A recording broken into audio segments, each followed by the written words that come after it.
Head Gayatri Devi का जन्मदिन मनाया जाने वाला था। शहर के बड़े बड़े रईस उस पार्टी में आने वाले थे, तो जायज है अवनी चाहती थी कि उनकी तरफ से उसकी दादी को दिया जाने वाला गिफ्ट बेशकीमती हो। लेकिन गायत्री देवी की पोती अवनी बहुत परेशान थी, क्योंकि उसके दादाजी ने उसकी शादी किसी अनजान वजह से इस बेहद गरीब लड़के गौतम से करवा दी थी। उसकी दादी वैसे ही उससे नीचा दिखाने का कोई मौका नहीं छोड़ती थी, इसलिए अवनी चाहती थी कि वो अपनी दादी साहब को एक महंगा गिफ्ट दे, ताकि सबके सामने उसका औहदा बना रहे।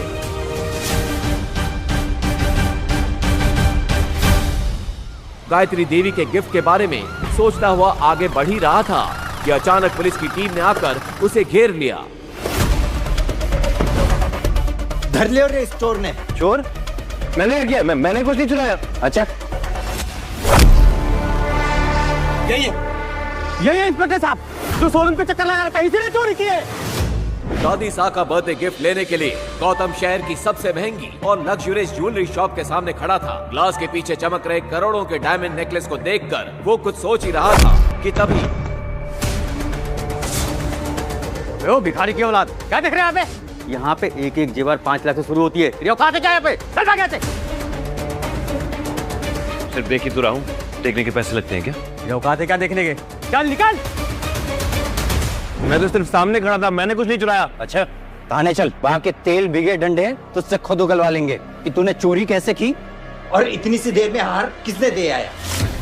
चल ले चलो इसे। इंस्पेक्टर साहब, आपको गलत फहमी हो रही है, मैंने कुछ नहीं चुराया। सर, गलत फहमी हो रही है आपको इंस्पेक्टर साहब, मैंने कुछ नहीं किया, मैंने कुछ नहीं चुराया। इंस्पेक्टर साहब, आप गलत समझ रहे हैं मुझे। पुलिस वाले गौतम को उठाकर थाने ले गए। अरे छोड़ो मुझे, छोड़ो, क्यों पकड़ा है मुझे तुम लोग?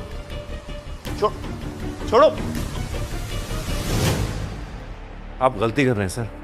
जाके अंदर चुपचाप बैठ जा, वरना मार मार के अधमरा कर दूंगा। और सुन, उस कोने में मत बैठना। अभी तेरे जैसे एक चोर को इतना पीटा है कि साले का मुंह निकल गया है। इंस्पेक्टर साहब, आपको गलत फहमी हुई है, मैं कोई चोर नहीं हूँ, मैं अवनी अग्रवाल का पति हूँ। अच्छा, तो तू है अग्रवाल फैमिली का वो निठल्ला घर जमाई, अमीर बीवी को लुभाने के लिए चोरी कर रहा था। डालो इसे अंदर। सर प्लीज मेरी बात सुनिए, मैंने कुछ नहीं किया है। देखिए, आपको गलत फहमी हो रही है, मैंने कुछ नहीं किया है सर।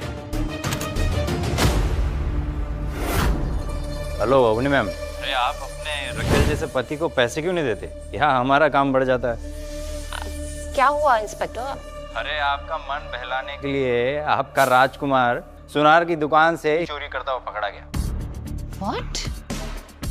ये चोरी भी करने लगा। इंस्पेक्टर, आपको उसे मारना है, पीटना है, आपको जो करना है आप करिए, मैं उसे छुड़ाने नहीं वाली हूँ। पता नहीं दादाजी ने किस चोर को मेरे गले बांध दिया। गौतम को भी अब समझ नहीं आ रहा था कि वो इस लॉकअप से कैसे निकलेगा।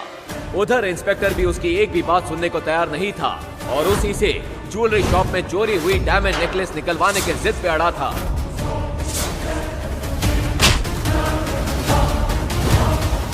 चोरी करता है। इंस्पेक्टर एक मोटा डंडा लेकर गौतम को पीटने के लिए बढ़ा, तभी पीछे से एक कड़क आवाज आई।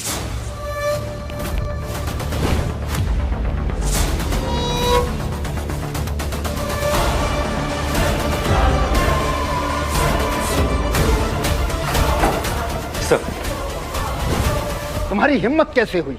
लगता है अपनी नौकरी और इस वर्दी से नफरत होने लगी है।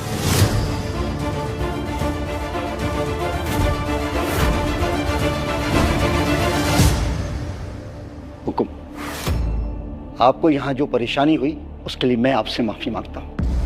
सर, ये आप क्या कर रहे हैं सर?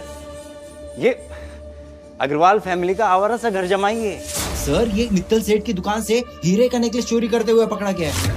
और तो और इसकी बीवी ने भी इसे छुड़ाने से मना कर दिया है। Shut up! चोर बेटा, अब तुम्हारा सस्पेंशन नहीं, सीधा टर्मिनेशन होगा। अरे जानते भी हो तुम ये किसको लेकर आए हो यहाँ पर? अरे अगर ये चाहे तो उस जैसे 10 ज्वेलरी शॉप खरीद कर मुझे वहां गार्ड बनाकर बिठा दें। फिर कमिश्नर ने अपने मोबाइल पर उस इंस्पेक्टर को कोई मैसेज दिखाया। वो देखते ही इंस्पेक्टर का चेहरा सफेद पड़ गया। सर, मुझसे भूल हो गई। अब मुझे प्लीज माफ कर दीजिए सर। रुको, मुझे क्षमा करें।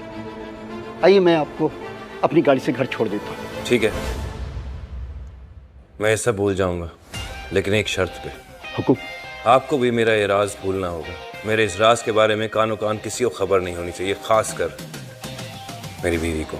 हुकुम। गौतम के इतना कहते ही पूरे पुलिस स्टेशन में हंगामा मच चुका था। लेकिन एक सवाल, क्या सच में गौतम कोई चोर था या इसके पीछे कोई गहरा राज छुपा था? और क्यों कमिश्नर ने उसे हुक्म कह के बुलाया? आगे एक ऐसा राज खुलेगा जो आपके होश उड़ा के रख देगा। गौतम जैसे ही थाने से बाहर निकला, एक लग्जरी कार आकर वहां रुकी। उसमें से एक बुजुर्ग शख्स उतरे और उन्होंने गौतम के हाथ में एक छोटा सा बॉक्स दिया।